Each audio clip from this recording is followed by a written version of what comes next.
Bonsoir à toutes et à tous et bienvenue dans ce journal. Depuis ce mercredi, le super a augmenté de 40 francs CFA en Côte d'Ivoire. Il passe de 775 à 815 francs CFA. Pourquoi cette énième augmentation? Les explications du porte-parole du gouvernement. Par ailleurs, bon nombre d'Ivoiriens ont découvert à la pompe ce matin la hausse du prix du super, une augmentation qui suscite colère et indignation dans un contexte de lutte contre la vie chère. Et puis comment déceler le vrai du faux sur les réseaux sociaux où la vie paraît souvent plus belle qu'en réalité? Nous avons rencontré des experts de cette question. Il faut désormais débourser 815 francs CFA pour un litre de super à la station-service. Ce mercredi, le prix du super sans plomb a augmenté de 40 francs CFA, une hausse commentée par le porte-parole du gouvernement à l'issue du Conseil des ministres présidé par le chef de l'État ce matin. Les précisions de Pierre Dipomella. Conseil des ministres, présidé par le président Alassane Ouattara, au palais de la présidence au Plateau. Plusieurs sujets en lien avec la vie de la nation ont été débattus. Actualité oblige, le porte-parole du gouvernement répondant aux questions des journalistes est revenu sur l'augmentation du prix de l'essence, rappelant le niveau de la subvention sur les produits pétroliers. 700 milliards de francs CFA, c'est ce que l'État ivoirien débloque pour maintenir les prix en l'état. Globalement, quand on regarde depuis, je dirais, le premier trimestre 2022, la subvention que l'État a apportée au secteur du pétrole est à plus de 700 milliards. Donc l'État fait des efforts. Il faut que nous en soyons conscients. Et si vous regardez autour de nous, nous sommes un des pays les moins chers. Je dirais même le pays le moins cher. Et tous ces efforts que l'État fait, c'est justement pour préserver le pouvoir d'achat du citoyen ivoirien. Si le gasoil n'est pas touché par cette hausse, c'est pour préserver les prix des denrées de grande consommation sur les marchés. Vous parlez de risque d'impact de cette augmentation sur le transport, mais c'est volontairement que c'est le super seul qui a été touché. Si vous voulez, cet effort de l'État est supporté aussi bien par l'État, donc de façon directe, à partir donc du budget de l'État, mais par l'augmentation sur le prix du super. Ce sont ces efforts-là qui permettent justement de ne pas augmenter le prix du gasoil, parce que quand vous parlez de transport, c'est le gasoil qui impacte le plus le transport. Mais on oublie aussi le gaz butane qui est utilisé dans nos ménages, qui lui également est subventionné, parce que nous parlons globalement de produits pétroliers. C'est une note d'information du ministère des Mines, du Pétrole et de l'Énergie, largement reprise sur les réseaux sociaux, qui a fixé les nouveaux prix à la pompe du super sans plomb. Le litre est passé de 775 francs à 815 francs, soit une augmentation de 40 francs CFA.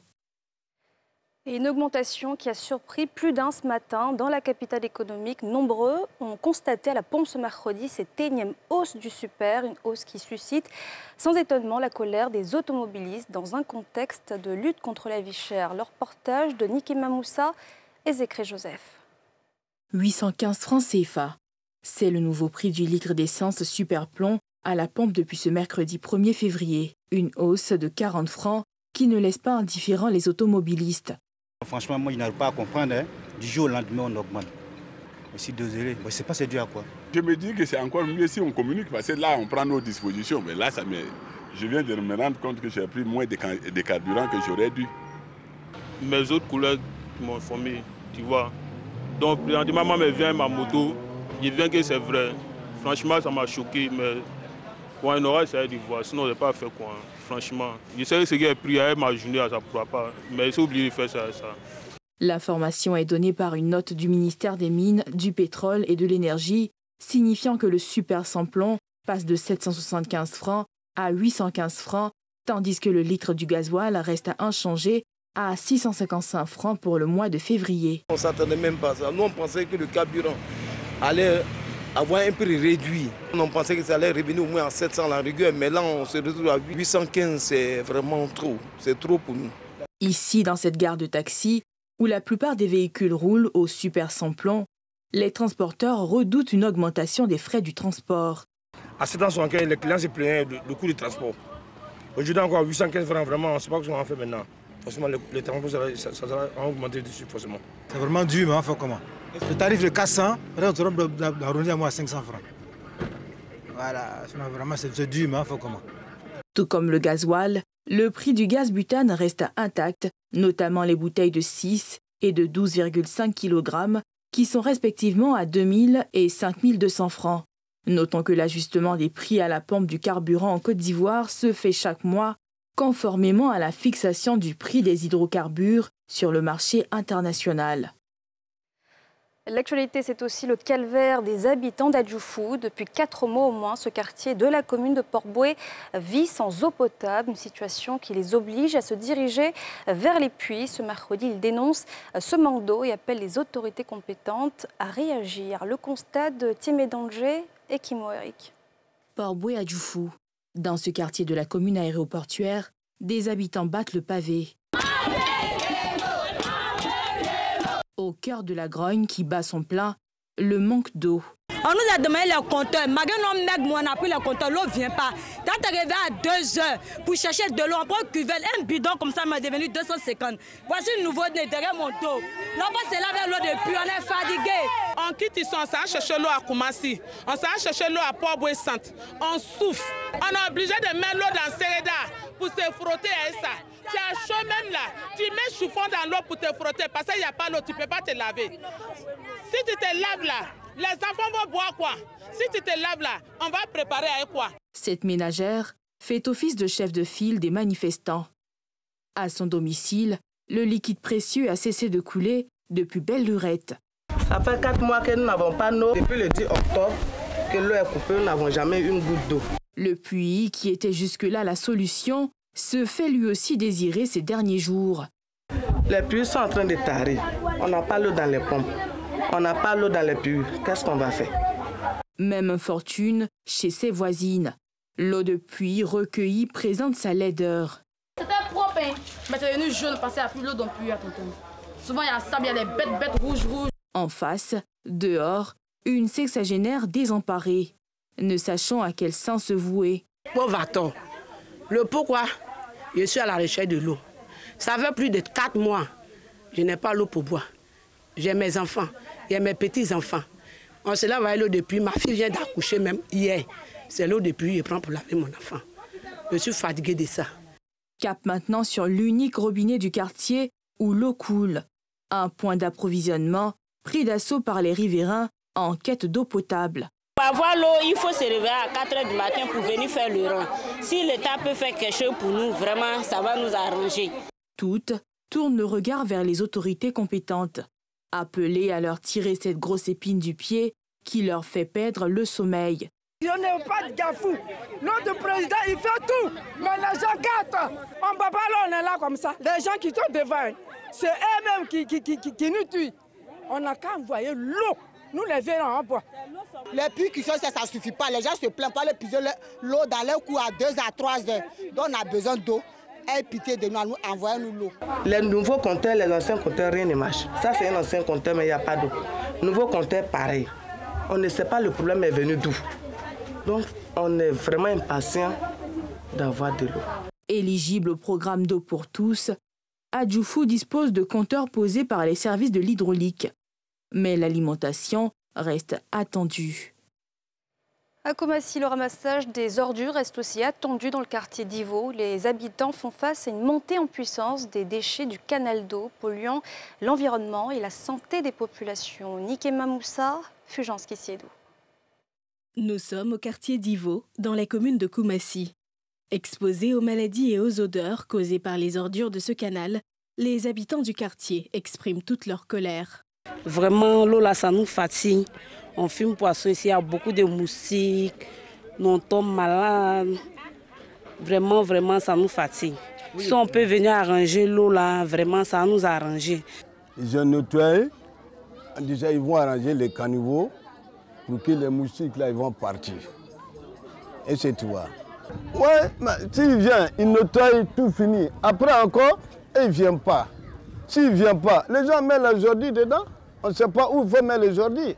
À l'image de ces machines de traitement restées dans l'eau, le canal avait été nettoyé, mais avec le temps, les ordures ont fini par rebrousser chemin et polluer le quartier. Ça crée beaucoup de désagréments. Je dis bien beaucoup de désagréments. Parce qu'à partir de 17 h déjà, c'est un nid de moustiques. Les moustiques commencent à sortir. Et ceux qui vivent au bord sont les mieux placés pour vous en parler. Où nous sommes arrêtés même là, les moustiques viennent vous cogner. Ils vous prient pas, mais ils vous mordent même. Quand vous êtes là, nous-mêmes on ne veut plus qu'ils n'ont qu'à venir nettoyer même. Nous on veut qu'ils n'ont qu'à venir arranger. Parce que quand ils viennent à nettoyer là, ils viennent enlever les ordures là pour déposer là, ils ne vont pas venir ramasser. C'est nous-mêmes qui va arranger devant nos coups parce qu'on ne veut pas la saleté là. On va arranger bien propre. Quand ils vont revenir, un jour tu es là comme ça, ils vont venir encore. Pour venir enlever encore, pour venir verser sur nous. Pour oublier que c'est les gens qui sont là. Ça nous donne les maladies, ça fait gratter notre corps ici. Cette situation inquiète les jeunes du quartier qui, malgré quelques initiatives, restent impuissants face à ces ordures. Nous les jeunes, souvent, on s'appelle entre nous, on fait des activités, la sensibilisation, on fait des opérations coups de balai, on débouche les caniveaux. Même ici, même on a déjà nettoyé. Mais quand on finit comme ça, là, il n'y a pas de poubelle pour venir ramasser. Donc les mêmes ordures qu'on a entassées, les mêmes ordures encore après, reviennent encore dans l'eau. Ils appellent de tous leurs vœux à l'assainissement de ce canal et de toute la lagune qui empoisonne la santé des riverains. Direction une autre commune de la capitale économique, Adjamé. Dans cette commune, une partie des garde-fous et autres grilles de protection du pont Ferraille avait cédé, constituant un grand danger pour tous les usagers. Mais depuis quelques jours, des travaux de réhabilitation ont été engagés au grand bonheur des populations. Le constat de Salifia Lekoé, Kimo Eric et Tanguy Conin. Adjamé, pont Ferraille. Il y a quelques mois, ce lieu très fréquenté surtout aux heures de pointe constituait un véritable danger pour les piétons et les automobilistes. Depuis quelques jours, des travaux sont en cours. Les morceaux sont recollés, les grilles de protection sont de retour, à la joie des usagers. Avant-hier, j'ai vu ça, en tout cas, c'était un grand exploit. Vraiment, je suis fier de celui qui fait ça.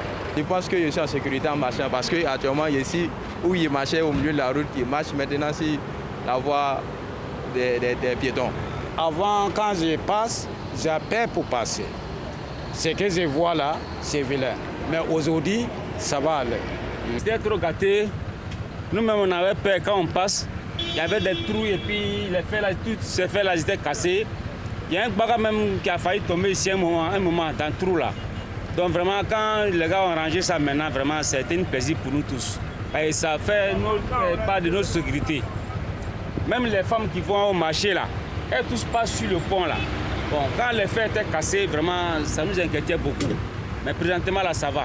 Des travaux qui rassurent, mais non loin. Toujours dans la même commune, cet autre pont, porte d'entrée du quartier Liberté, inquiète. Des pans ont cédé, remplacés par des sacs.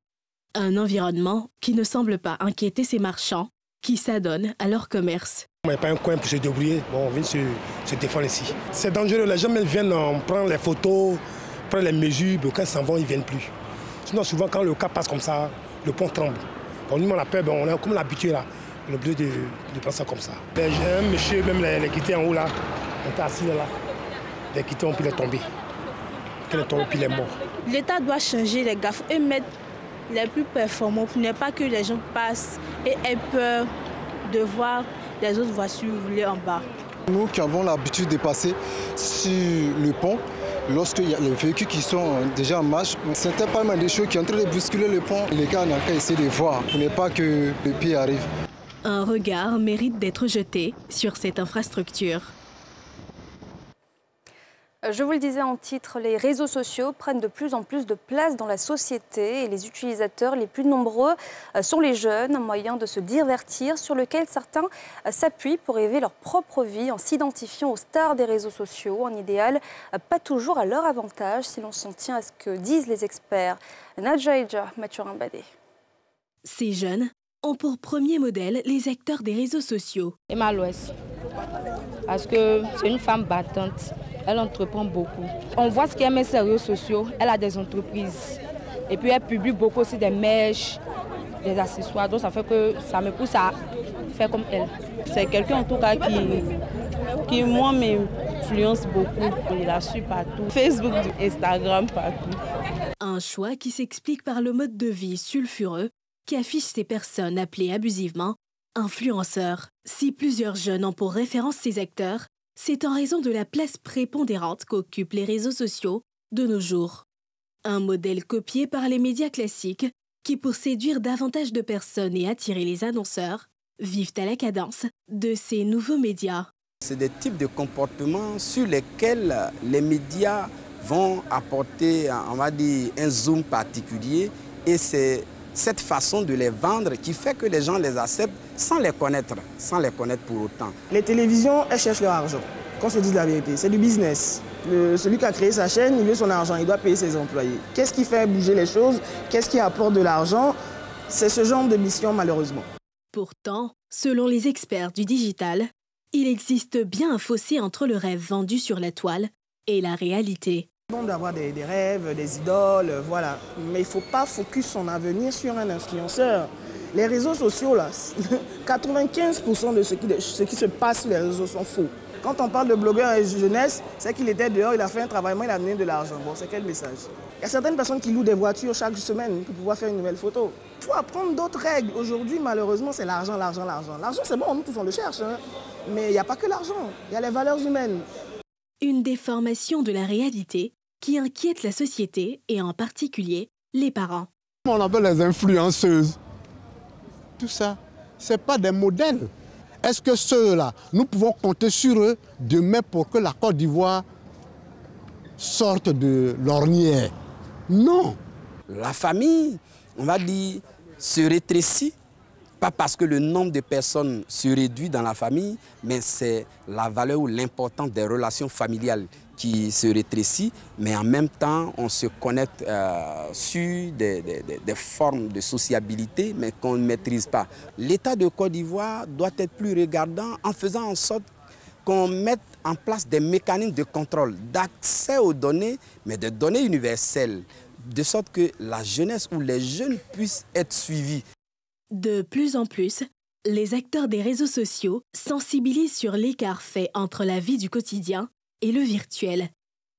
Le gouvernement a pris lors du Conseil des ministres de ce 1er février un décret en vue de contrôler les publications dans le milieu.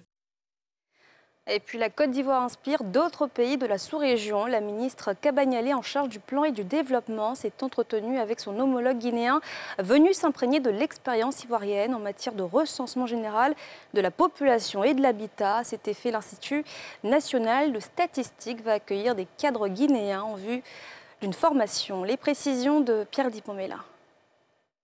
La Guinée à l'école ivoirienne en vue du prochain recensement général de la population et de l'habitat. La ministre du Plan et de la Coopération internationale de la Guinée a été reçue par Nialé Kaba, ministre ivoirienne du Plan, dans le cadre d'une visite de partage d'expériences relative à la gestion stratégique du processus de réalisation du RGPH et de la formation statistique. Nous avons lancé récemment le recensement général de la population que le pays frère, la Côte d'Ivoire, a déjà très bien réussi. Nous sommes venus nous abreuver de cette riche expérience liée au recensement, connaître un peu tout ce qui a prévalu à la réussite de ce processus. C'est avec beaucoup de plaisir que nous partageons donc l'expérience réussie de notre recensement avec le pays frère de la Guinée. Nous avons eu des échanges fructueux, des échanges avec la question de la formation qui vont s'inscrire dans le temps pour que nous puissions donc à la fois partager la connaissance en matière de formation statistique. Vous savez que l'NCA forme des statisticiens depuis 1970 pour toute la sous-région. Après le Congo-Brazzaville, l'Haïti, c'est au tour de la Guinée de bénéficier de l'expérience réussie du processus de recensement de la population. De la culture à présent avec la cérémonie de dédicace du livre du docteur Ibrahim Lopo, un livre sur la sophocratie ou le pouvoir de la sagesse, un ouvrage qui se présente comme une piste de solution pour une administration publique plus performante. Le récit de Moussa Nikema. La sophocratie pour une sagesse active. C'est le titre de l'œuvre écrite par le docteur Ibrahim Lopo, présentée officiellement au public lors d'une cérémonie de dédicace au plateau. L'auteur de cet ouvrage de 96 pages appelle à travers ses lignes à la générosité. On demande à ce que chaque citoyen puisse enrichir sa communauté, son village, sa ville, son pays, et en retour, cette communauté généreuse va rétribuer le fruit de la solidarité à chacun de nous.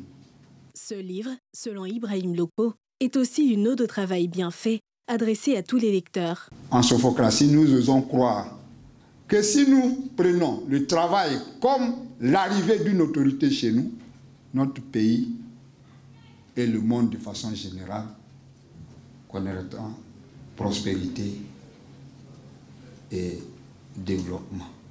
Le ministre Moussa Sanogo, qui a pris part à la cérémonie, a félicité l'auteur pour l'inspiration qu'il propose au public. Le rapport qu'on a à la collectivité, le rapport qu'on a au travail, le rapport qu'on peut avoir à la matérialité. Est-ce qu'on est mu par la volonté de poursuivre quelque chose de plus grand que nous-mêmes, qui permet donc de faire progresser les nations? Alors je pense que c'est la contribution du Sophocrate à cela. La sophocratie est une œuvre qui aborde plusieurs sujets, notamment le rapport entre les hommes, la générosité collective, la rigueur au travail et la notion de collectivité, entre autres.